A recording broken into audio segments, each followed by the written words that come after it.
Right. Well, hello and welcome to UK Column at the Seaside. Today we are not doing a news programme in the studio once again because that would be too television-like, and we want to focus again on ATVOD.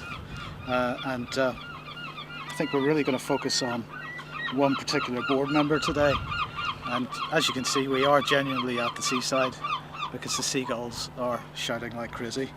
So it's real seagulls. They are actually real seagulls. That's not audio inserted into this tape. They are real.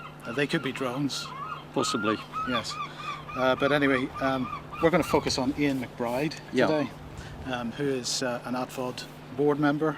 He is another independent board member, well, you may have thought that we said enough about independent board members in the last video, but in fact this guy is even more spectacular than the others. Yeah, it's a key point because we've got an organisation and we'll continue to push that they meet behind closed doors, they decide their own policy. So we know that there's been a meeting where individuals have met to decide the determination on the UK column. We have no idea who those individuals are. There are no minutes of the meetings posted at the moment. So we decided the thing to do was have a look at the individuals and see just how independent they are. So let's just run through his CV. Before he was a board member on the Authority for Television on Demand, he was a founder, in fact I still believe he is a founder member of Media Compliance Services LLP. We're going to come on to that in a second. But before that he was managing editor and director of compliance at ITV Granada Media Group. Before that he was managing editor, head of factual drama at Granada Media Group. Before that he worked for World in Action at Granada Television. So once again we've got another genuinely independent personality acting as an independent person on the board and the determination committee of ATVOD. So remember, in order to make a determination they require a majority independent members on their determination panel, and this is one of them, clearly independent. So what have we discovered about him? Well, it's job to know where to start really, but I'll just take you back, if I may, if the seagulls are allowed me, take you back to the fact that we pointed out a couple of days ago that Peter Johnson, who's actually the chief executive of ATVOD, he had originally come from the British Board of Film Censors. So I just would like you to remember that. And Peter Johnson, chief executive of ATVOD, of course working very, very closely with those board members that are chosen, selected, we don't know how, in order to form judgment on others. So if we take Mr. Ian McBride, as Mike's just indicated, he is also a director of another company, Media Compliance Services LLP, and he works with two other individuals, a lady called Belinda Copeland and a gentleman called Patrick Swaffer. Now, why is this of interest? Well, it's of interest because both of those people were formerly working with a very large media law firm called Goodman Derrick LLP Solicitors.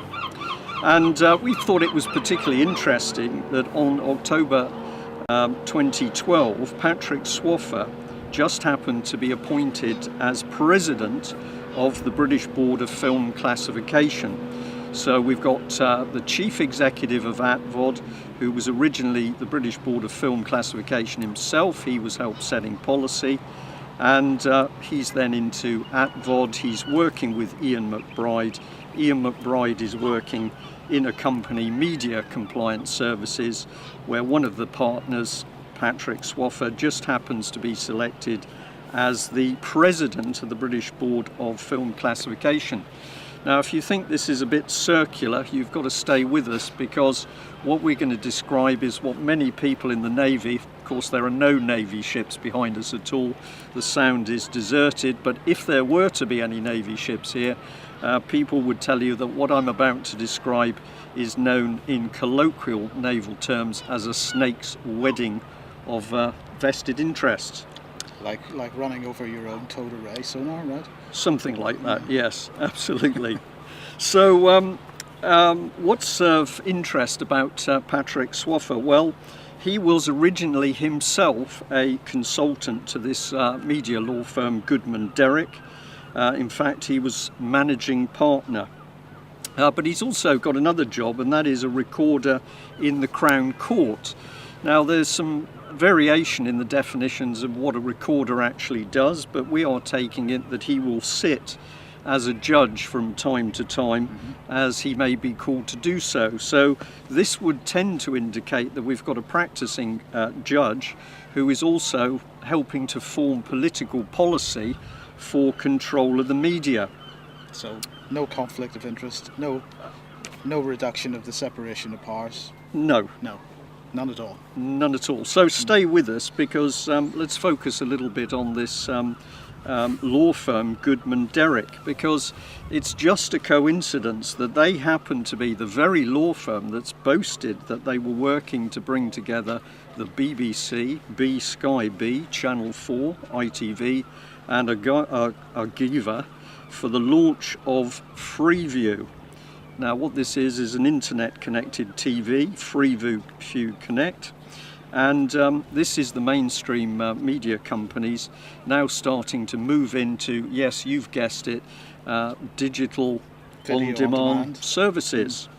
And the vehicle that they use to run the internet connected onslaught onto digital on-demand is called Digital UK.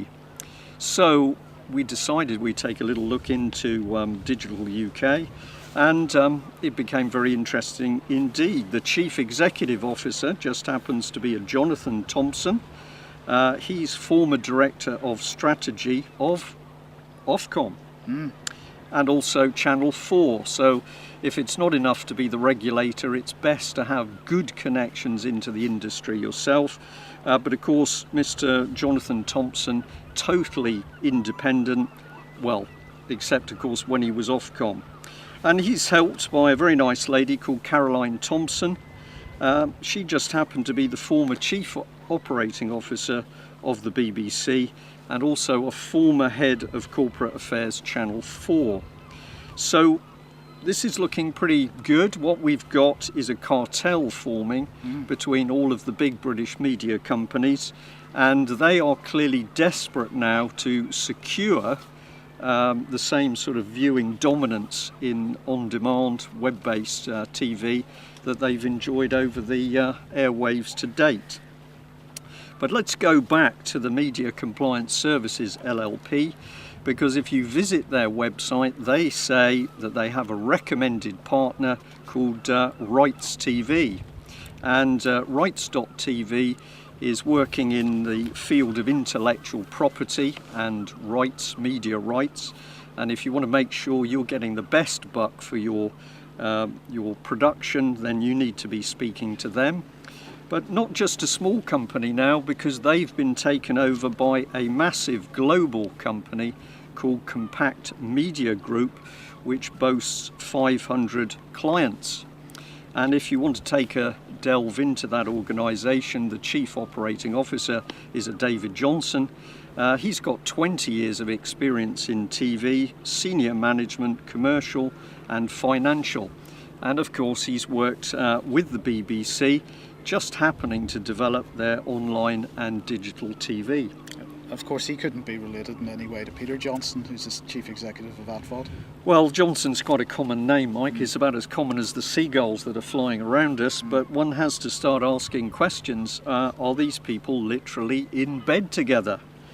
We have a mix of people who say they are there to regulate others. We know that Peter Johnson is on record saying part of his job is to help manage competition to the BBC, Channel 4, ITV, Sky B, etc. We now know that the UK column forms unbelievably dangerous competition for these organisations, to the extent that Peter Johnson has had to unleash his chums, all independent, part-time judges working with law firms, but they're the people who are going to silence the UK column and free media unless many people in this country wake up.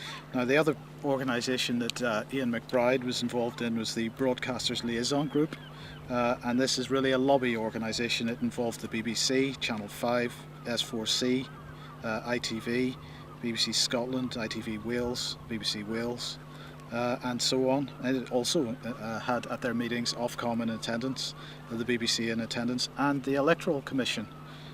Why the Electoral Commission needed to be in that, your guess is as good as mine. Well, if you're going to put over political policy in your programming, if what we're dealing with, of course, is raw government propaganda pushed through the BBC and these other media channels, then you will need to see how well you're doing as far as the vote's concerned, wouldn't you? Indeed. So our friend Ian here, working with this lobby group, they lobbied the Labour Party, specifically Tim Nuttall.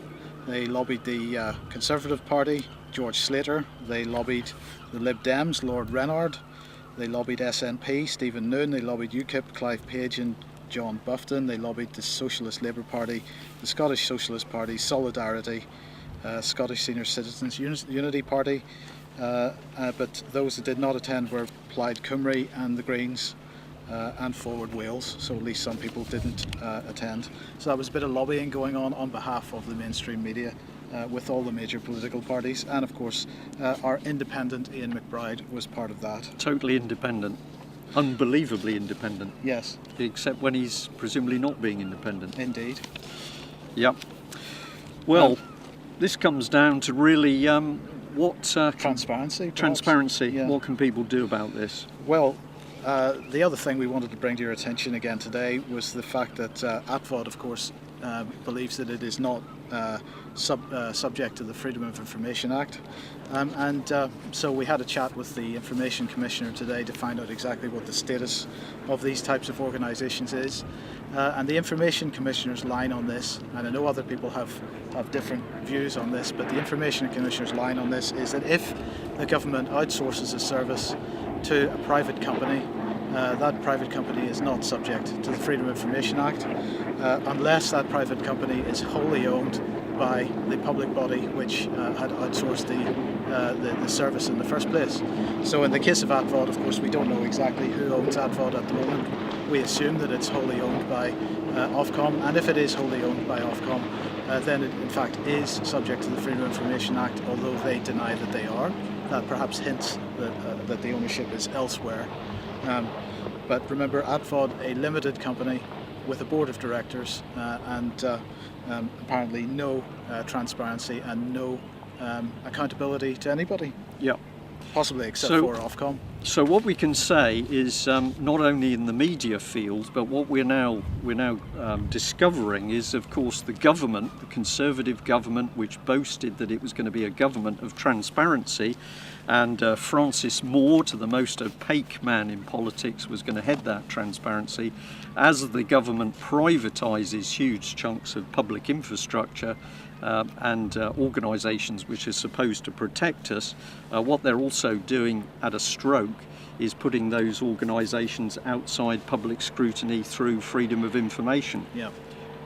Are we making this up? Some people may think so. But we're not. Perhaps you need to look. So please check everything that we say, because we're just completely wrong on all of this stuff. Well, unfortunately not. Unfortunately not. I wish I'd put my sunglasses on, because unusually for Plymouth it's very sunny here, so we don't have to tell you what the weather is. It's virtually tropical on the seafront. It is sunny, but the skies are not blue, and I leave it up to you to work out why that is. Yeah.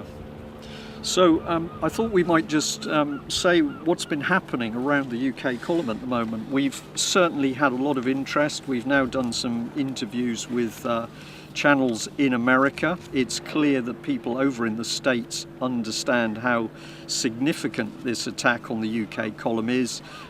We've described accurately what has happened. We've pointed out that we've taken material down in order to avoid coming under the umbrella of ATVOD, and of course this is the thin end of the wedge. So people in the States absolutely realising that where it goes from here is ATVOD tries now to regulate anybody who's putting up a video with a little bit of quality, They've got some production elements. They've got lower thirds, I think they're called, aren't they, Mike? And it's beginning to look a bit professional. Then ATVOD is going to come after you.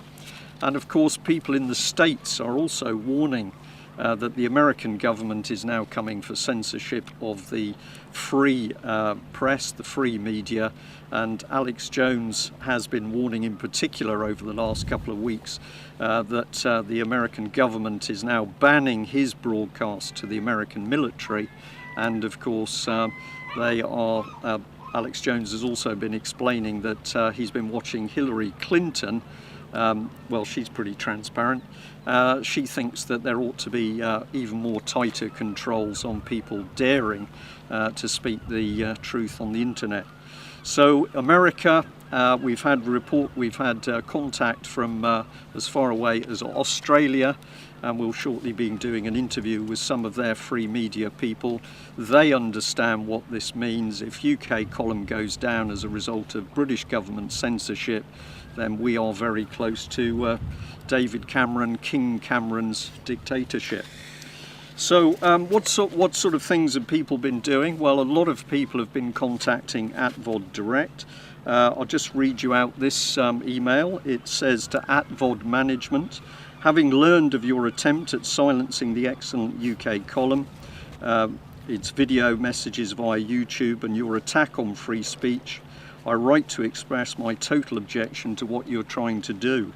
Some of us realise that what is going on in the UK regards the attacks on our freedoms, and we will not stand idly by and be forced to watch only the propaganda put out by our controlled media, such as the biased BBC.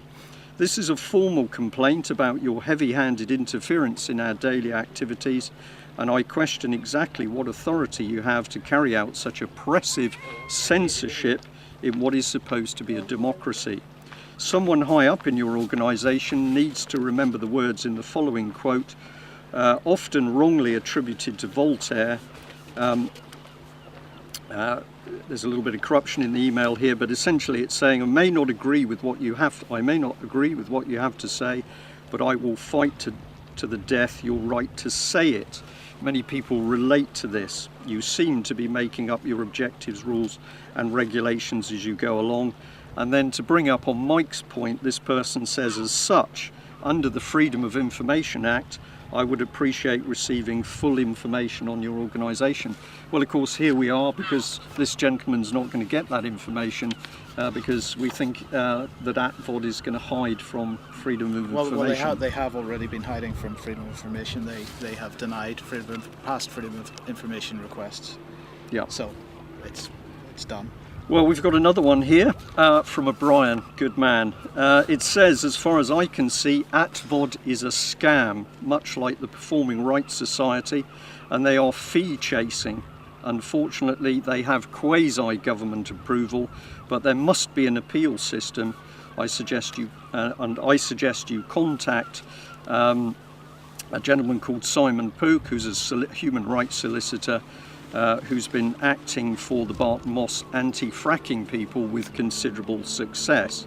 Now, we can tell you that the fracking community in particular are desperately concerned about this attack on UK column and censorship, because, as you will be well aware, almost nothing in the mainstream media reflecting protest, and of course many people in their emails have pointed out to us that the BBC 2 weeks ago simply did not report on 50,000 people demonstrating in London against David Cameron's austerity measures.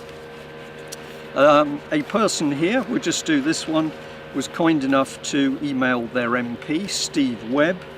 I send this to you as I'm sure you will agree that you do not advocate what is this censorship of the internet and the removal of yet another of our freedoms. I have searched the rules and guidance from the website of ATVOD, and they are so loose and ambiguous that for this authority to claim UK column breaks any of them is complete nonsense. I ask you to look at them and reply to me with your conclusions. ATVOD is acting outside of their remit and threatening everyone on YouTube. The UK column does not run an on-demand television programme, and it certainly does not threaten vulnerable adults or children or incite hatred. In fact, if it were television, as no bad language or sexual content is ever displayed, this would be in complete contrast to the content of the string of programs that make up what is broadcast today. So a pretty angry person here, and they've been kind enough to email their MP. So people taking action, Mike, which Yes, is good to see. Good to see. Yeah. So can we say to people, if you are now getting really interested in what this means, the British government has now declared its intention to censor the internet. Please get this message out to as many people as you can. Twitter, tweet, email, ring your friends, write a letter. We need as many people as possible in the British public to understand that alongside the criminal government we have, alongside the paedophiles within our government and the establishment, we now have a government absolutely hell-bent on censoring anybody who stands up for free speech on the internet. So I think that's it for today. As we once again are not in the studio, we're in fact in my back garden, I have to get up and switch the camera off. Perhaps I'll just say that if you've noticed the complete absence of warships in the sound behind us, remember that a couple of miles upriver is the largest naval base in Europe, about 340 hectares of naval base, but unfortunately no ships to be seen. This will be the situation with free media if we allow the government to do its censorship through ATVOD. There will not be a free news station to be seen. We'll see you tomorrow. Bye bye.